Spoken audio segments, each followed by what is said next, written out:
নমস্কাৰ বন্ধুসকল, মই আজিৰ এইটো ভিডিঅ'ত আপোনালোকৰ লগত আলোচনা কৰিম যে আপোনালোকে যিসকলে চৰকাৰী ঘৰ পাবৰ কাৰণে আপোনালোকে জিঅ'টে কৰিছিল, তো আপোনালোকৰ কাৰণে কিন্তু ফাইনালি আপোনালোকৰ কাৰণে এটা ভাল খবৰ। এতিয়া মই আপোনালোকক জনাই দিম যে যোৱাকালি আপোনালোকৰ মানে যিটো জিঅ'টে ঘৰ মানে যিসকলে আপোনালোকে জিঅ'টে ঘৰৰ কাৰণে এপ্লাই কৰিছিলে, তো আপোনালোকৰ কিন্তু ভেৰিফাই লিষ্টখন ইতিমধ্যে প্ৰকাশ কৰিছে চৰকাৰৰ তৰফৰ পৰা। গতিকে আপোনালোকৰ যদি ভেৰিফাই লিষ্টত আপোনালোকৰ নাম থাকে তেনেকুৱা ক্ষেত্ৰত কিন্তু আপোনালোকৰ মানে জিঅ'টে ঘৰখন আপোনালোকে 2026 চনৰ জানুৱাৰী মাহতে আপোনালোকে সেই ঘৰখন লাভ কৰিব পাৰিব। অন্যথা যদি আপোনালোকৰ নামখন ভেৰিফাই লিষ্টত নাথাকে তেনেকুৱা ক্ষেত্ৰত কিন্তু আপোনালোকে সেই পইচাখন অৰ্থাৎ আপোনালোকে জিঅ'টেক ঘৰখন আপোনালোকে লাভ কৰিব নোৱাৰিব। এতিয়া মই আপোনালোকক দেখুৱাই দিম যে আপোনালোকে জিঅ'টেক ঘৰৰ ভেৰিফাই লিষ্টখন আপোনালোকে কেনেকৈ চেক কৰিব পাৰিব। আহক আমি ভিডিঅ'টো আৰম্ভ কৰোঁ। আপোনালোকে জিঅ'টেক ঘৰৰ ভেৰিফাই লিষ্টখন চেক কৰিবলৈ হ'লে প্ৰথমতে আপোনালোকৰ এইটো ৱেবছাইটত আহিব লাগিব, আৰু এইটো ৱেবছাইটৰ লিংক আপোনালোকৰ সুবিধাৰ কাৰণে মই এইটো ভিডিঅ'ৰ ডেছক্ৰিপশ্যনত দি দিম। আপোনালোকে তাতে ক্লিক কৰি কিন্তু ডাইৰেক্টলি এইটো ইণ্টাৰফেচলৈ আহিব পাৰিব।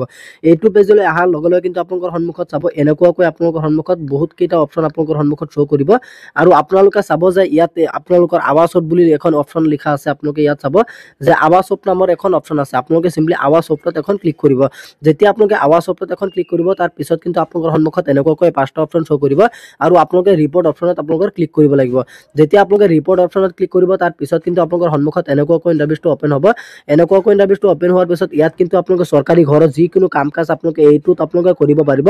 লগতে কিন্তু আপোনালোকে একেবাৰে তলফালে আপোনালোকে স্ক্ৰল ডাউন কৰিব, আৰু একেবাৰে তলফালে আপোনালোকে স্ক্ৰল ডাউন কৰি পেলাই আপোনালোকে ইয়াত চাব যে আই নম্বৰত আপোনালোকে লিখা আছে আৱাজ প্লাছ ৰিপৰ্টছ, আৰু আপোনালোকৰ 2 নম্বৰত লিখা হৈ আছে আৱাজ plus status of priority list verification.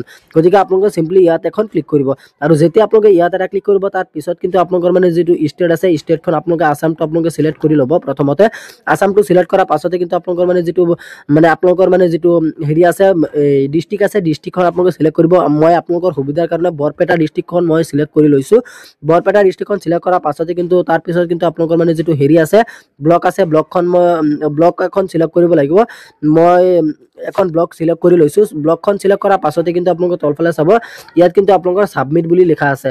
আপোনালোকে চিম্পলি ছাবমিটত এখন ক্লিক কৰিব, আৰু যেতিয়া নেকি আপোনালোকে ছাবমিটত এখন ক্লিক কৰিব তাৰ পিছত কিন্তু আপোনালোকৰ সন্মুখত চাব এনেকুৱাকৈ মানে আপোনালোকৰ যিটো মানে ভেৰিফাই যিখন লিষ্ট আছে লিষ্টখন কিন্তু আপোনালোকৰ সন্মুখত এনেকুৱাকৈ শ্ব' কৰিব। আৰু আপোনালোকে ভেৰিফাই লিষ্টখন আপোনালোকে চেক কৰিবলৈ হ'লে কিন্তু আপোনালোকে চাগে নিশ্চয় গমেই পাইছে যে আপোনালোকে কেনেকৈ চেক কৰিব পাৰিব। আপোনালোকৰ যদি এখন লিষ্টত আপোনালোকৰ নাম থাকে তেনেকুৱা ক্ষেত্ৰত কিন্তু আপোনালোকে সেই পইচাখন লাভ কৰিব পাৰিব।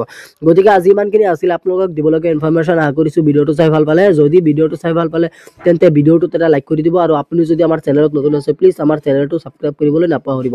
ধন্যবাদ থাকিল সকলোলৈ। জয় আই অসম।